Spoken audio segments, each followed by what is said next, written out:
नमस्कार मित्रों।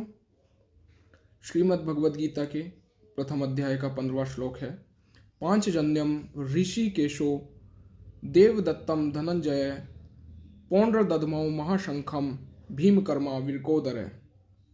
अब सबसे पहले पांचजन्य क्या है? पांचजन्य एक शंख है जो श्री कृष्ण ने महाभारत के युद्ध के समय बजाया था। इसका पांचजन्य नाम कैसे पड़ा कि पंचजन नाम का एक राक्षस था जो कि शंख की आकार का था। उसको जब श्री कृष्ण महाराज ने मारा था तो उसके कहने पर श्री कृष्ण ने उसे शंख के रूप में स्वीकार किया था, इसलिए इसका नाम पांचजन्य है। अब ऋषिकेश कौन है? ऋषिकेश दो शब्दों से मिलकर बनाया है, ऋषिक प्लस ईश।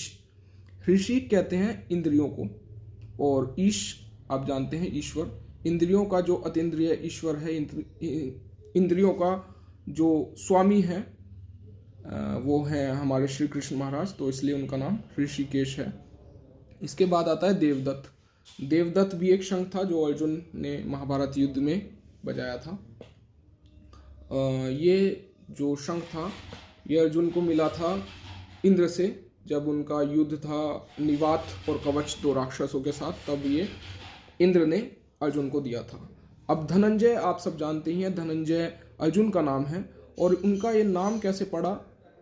जब राजसूय यज्ञ हुआ तो अर्जुन बहुत सारे राजाओं से धन जीत कर लाए थे और धन को जीता था, इसलिए उनका नाम धनंजय पड़ा था।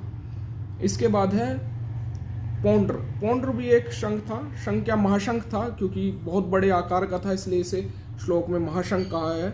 और क्योंकि भीम ने इसको बजाया था महाभारत युद्ध के समय और भीम खुद बहुत बड़े आकार के थे, इसलिए उनका शंख भी बहुत बड़े आकार का था, इसलिए इसे महाशंख कहा गया है। भीमकर्मा और वृकोदर भीम के ही नाम हैं। भीमकर्मा यानी भयानक कर्म वाले, विशाल कर्म वाले, और वृकोदर यानी कि बड़े उदर वाले, बड़े पेट वाले, क्योंकि भीम जो खाना खाते थे, जो भोजन लेते थे, उसका परिमाण बहुत अधिक होता था और उनके उदर में उसको पचाने की शक्ति भी थी, तो इसलिए भीम का एक नाम वृकोदर भी था। नमस्कार।